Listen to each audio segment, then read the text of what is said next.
Banjir mengepung wilayah Jabodetabek yang terjadi akibat curah hujan yang cukup tinggi dari Minggu hingga Senin pagi kemarin. Sejumlah wilayah yang menjadi langganan banjir pun tak bisa mengelak dari tamu tak diundang ini. Benarkah jika hujan lebat berpotensi hadir kembali hingga 12 Juli 2025? Inilah sorotan kasus kabar utama pagi selengkapnya untuk Anda.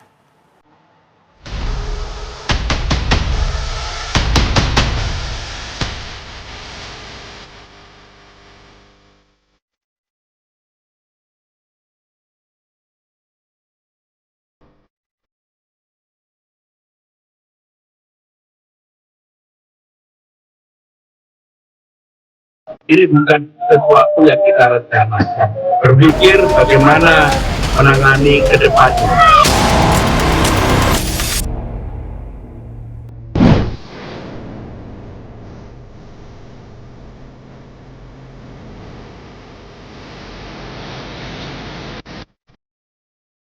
Banjir kembali melanda warga Jabodetabek pada Minggu malam. Hujan yang mengguyur semua wilayah Jabodetabek sekejap membuat ratusan warga mengungsi dan mengemas barang-barang mereka yang berada di dalam rumah. Sungai meluap. Saluran-saluran air tak lagi mampu menampung debit air yang tinggi. Dalam waktu singkat, ratusan wilayah tergenang. Rumah-rumah terendam, jalanan berubah menjadi sungai dan setiap gang jalan ibu kota seakan menjadi kolam akibat hujan yang tanpa henti. Genangan air selutut hingga dada orang dewasa merendam pemukiman. Warga panik, sebagian mengungsi ke tempat yang lebih tinggi, sebagian lain hanya bisa pasrah menunggu bantuan. Curah hujan tinggi di kawasan Bogor salah satu penyebab meningkatnya debit air yang akhirnya mengalir ke Jakarta sebagai wilayah hilir. Alhasil, sejumlah sungai di Jakarta seperti Ciliwung dan Mampang meluap membanjiri ratusan RT, terutama di daerah Jakarta Selatan dan Jakarta Timur. Pihak BPBD Jakarta mencatat sebanyak 35 RT dan 7 ruas jalan Jakarta terendam banjir hingga Selasa dini hari. Ketinggian banjir bervariasi dari 30 hingga 210 cm. Pemprov DKI Jakarta mengerahkan 605 pompa banjir untuk menangani genangan yang melanda sejumlah titik sejak Minggu malam. Terdorong untuk bekerja keras memompa air-air yang membanjiri Jakarta, 10 unit pompa mengalami kerusakan hingga terbakar. Air yang menggenangi wilayah Jabodetabek secara serentak membuat ruas jalan sudah tak bisa lagi dilalui kendaraan bermotor. Memaksakan kehendak melewati banjir, maka resiko terberatnya adalah mogok. Evakuasi warga kala itu tak jarang membuat tim pertolongan gabungan harus berjibaku melewati aliran air deras yang melewati setiap gangnya. Demi keselamatan evakuasi, setiap lorong gang dipasang tali pengikat agar warga yang dievakuasi dapat berpegangan dan terhindar terbawa arus deras. Kondisi malam semakin larut, dibarengi dengan semakin banyak limpahan air yang keluar dari sungai memasuki gang-gang perumahan warga hingga jalanan ibu kota. Kemacetan pun tak terhindarkan. Banyak warga yang terjebak akibat curah hujan yang tinggi membuat sebagian kendaraan berhenti untuk menghindari genangan. Imbas dari kemacetan ini tidak hanya terjadi di jalanan Jakarta, namun mencakup wilayah Bekasi dan Tangerang. Wilayah-wilayah langganan banjir di Jakarta sudah pasti tidak bisa menghindar dari curah hujan tinggi yang terjadi malam hingga pagi hari.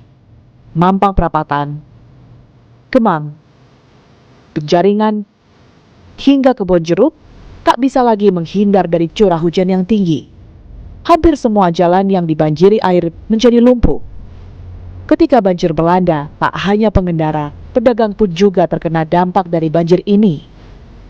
Kondisi semakin buruk ketika curah hujan tak kunjung henti. Ketinggian air semakin meningkat, membuat pejalan kaki menjadi panik. Evakuasi dengan berjalan kaki ke dataran tinggi hingga menurunkan perahu karet terus dilakukan oleh petugas penyelamat gabungan.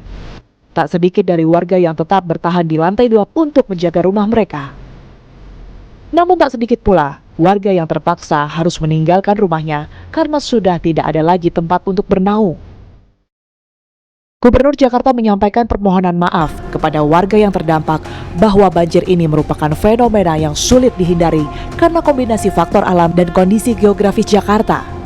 Meminta maaf kepada warga yang terdampak karena sekarang ini masih ada beberapa warga yang terdampak ada yang semalam.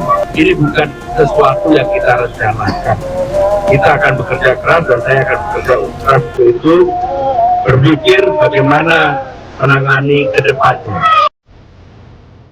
Wilayah Pondokarya Bekasi tak lagi mampu untuk menampung dan menunggu air cepat surut. Pihak BPBD yang turun langsung bekerja keras untuk mengevakuasi warga yang terdampak. Beberapa perahu karet telah siap untuk mengevakuasi semua warga yang terdampak. Namun, tampaknya banjir yang melanda di wilayah ini sudah menjadi bagian dari rutinitas setiap tahunnya. Tak hanya pemukiman dan ruas jalan saja yang dihampiri derasnya air malam itu. Rumah sakit yang ada di wilayah Jonggol tak mampu menghalau datangnya debit air yang tinggi hingga akhirnya beberapa peralatan dan pasien harus dievakuasi ke rumah sakit ini. Hujan lebat dan angin kencang diprediksi masih akan mengguyur wilayah Indonesia sepekan ke depan. BMKG sejak Maret 2024 telah memprediksi bahwa awal musim kemarau 2025 akan mengalami kemunduran pada sekitar 29% zona musi atau ZOM. Kemarau tahun ini belum merata. Hingga akhir Juni baru sekitar 30% zona musim Indonesia telah memasuki kemarau. Perlu kami sampaikan secara umum, cuaca di Indonesia masih didominasi berawan hingga hujan ringan, utamanya pada pagi hari hingga siang hari, namun masih ada potensi hujan sedang hingga lebat yang biasanya terjadi di sore hari menjelang malam hari. Bahwa pada periode 10 hingga 12 Juli potensi hujan signifikan diperkirakan bergeser ke wilayah tengah dan timur Indonesia. Hal ini tentu kami himbau masyarakat wilayah Indonesia di bagian tengah dan juga timur Indonesia periode 10 hingga 12 Juli akan mengalami peningkatan intensitas curah hujan. Selasa sore sebagian wilayah di Jabodetabek banjir mulai surut. Namun, pekerjaan rumah bagi warga belum selesai. Pembersihan rumah pasca banjir inilah yang menjadi tugas berat bagi seluruh warga yang terdampak. Barang rumah tangga hancur dan lumpur tanah akibat tertinggal dari air yang masuk ke dalam rumah. Mungkin inilah yang sudah menjadi bagian dari kehidupan bagi warga yang setiap tahun rumahnya disinggahi air tak diundang ini.